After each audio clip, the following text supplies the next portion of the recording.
What's up? This is Jeremy from the Devil Wears Prada, and this is Chemical Magazine.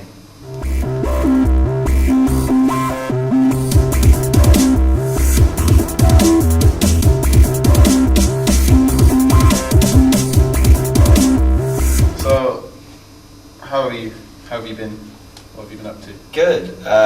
Actually been at home for the last 6 weeks or so. We just did Death Throne tour in Australia and in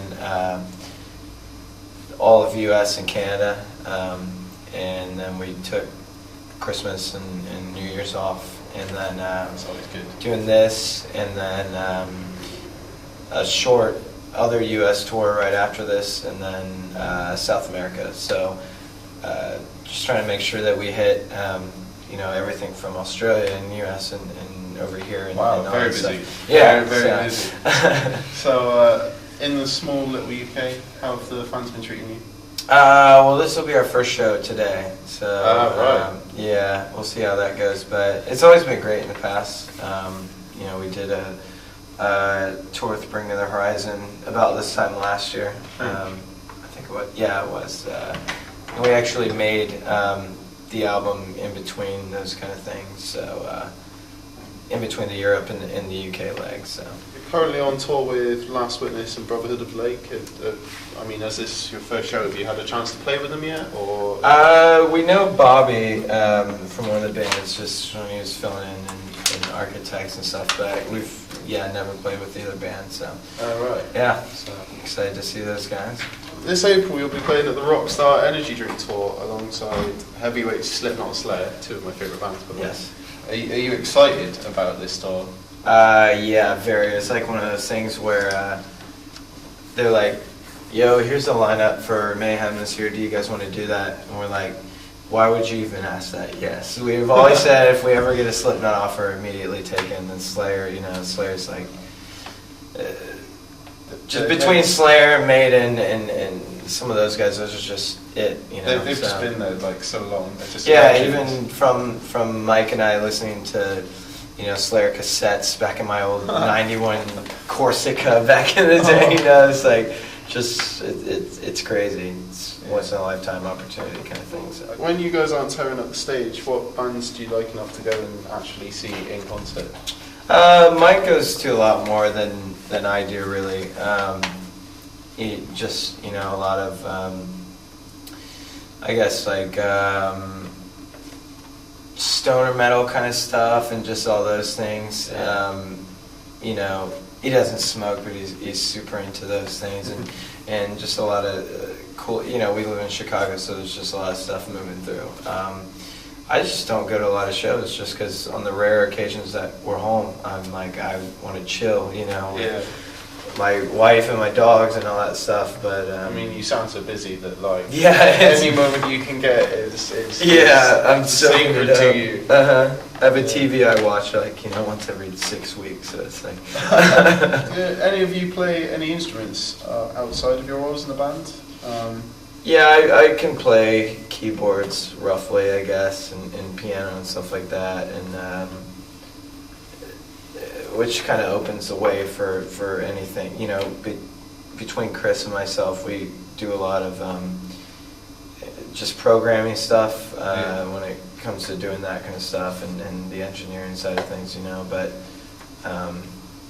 Mike actually plays guitar as well, and he played on Kansas on our last tour, and we were playing that song, and he did that. So I think that was kind of exciting for people. They maybe have no knowledge that he does play guitar, or just seen photos and stuff. So if you had the time to pick just a random instrument to learn, like ukulele, banjo, ocarina, what would you pick? What would? I'm really interested in just a lot of Eastern instruments and Oriental kind of stuff. Sitars. Sitar and just a lot of the Chinese plucked instruments and stuff. It's just so different in a lot of ways than anything we do, that you know, I'm just interested in the principles of what makes those scales different and that kind of stuff. So I'd like to just get, you know, 5 or 6 of those things and just sit around at home and learn to play them. Well, and stuff. see what principles carry across from like the Western instruments and what can be applied to the Eastern ones and vice versa.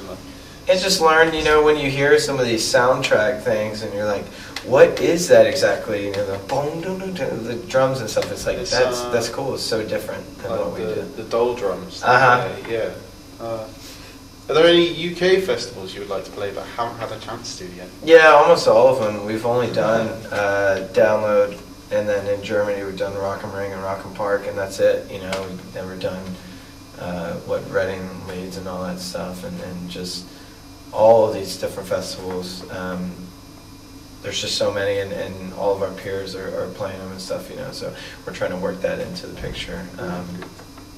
You guys have like a very successful and unique sound to your music. What are some of your must-have gadgets and items when you're in the studio, like effect pedals or? This last one especially, I just brought in both of our boards, and we just have a ton of crap on them, you know, and I've been super into analog pedals more so lately.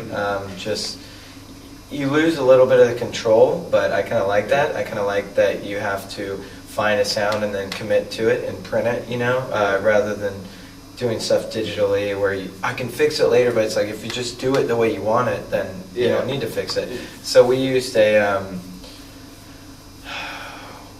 what is it? I use it every day. Carbon copy delay on every single one of our delay parts, just because it broke up so well, and some of the songs, the instrumental ones in Chicago and stuff, just if you listen to some of the delay trails and stuff and hear some of the tweaks and just the way they break up and the really dark, warm delays, you can just hear the way we're playing with it, you know, and creating these sounds that you might be like, is that a keyboard? What is that kind of stuff? That it's just the way the delay carries out. So you big fan of like the retro valve amps? Yeah, exactly. Oh, they're beautiful. And so such a warm tone. We also used a Pog a lot, which just puts an octave up and an octave down over what you're doing, and that kind of gets like a organ-y sound almost, and then just a bunch of stuff like that. So, if you could collaborate with any artist around today, who would you pick and why?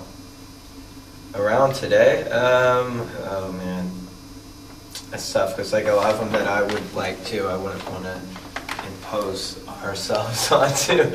Well, if they were totally up for it, if they were. Man, I don't know. That's a tough one. You know, we love the Day to Remember guys, and we worked with Jeremy on the last album, and you know, we've just been friends with them for so long, and grown up together, we're the same age, and have gone through all the same things that it'd be cool to do. We've always talked about doing something like that, so that'd be cool just to kind of explore each other's sounds and work on a song together, something like that. And going on from that, if you could collaborate with any artist not alive today, who would you pick? Ooh, not alive today.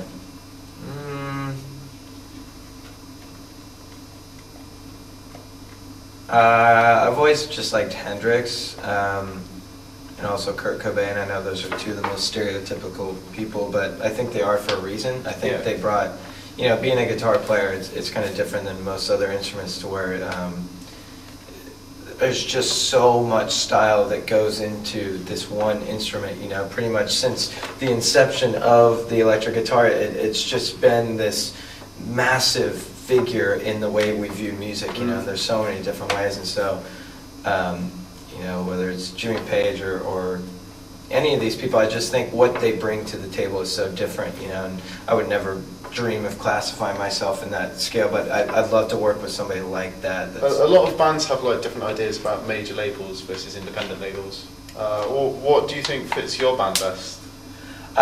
We started out originally on Rise Records.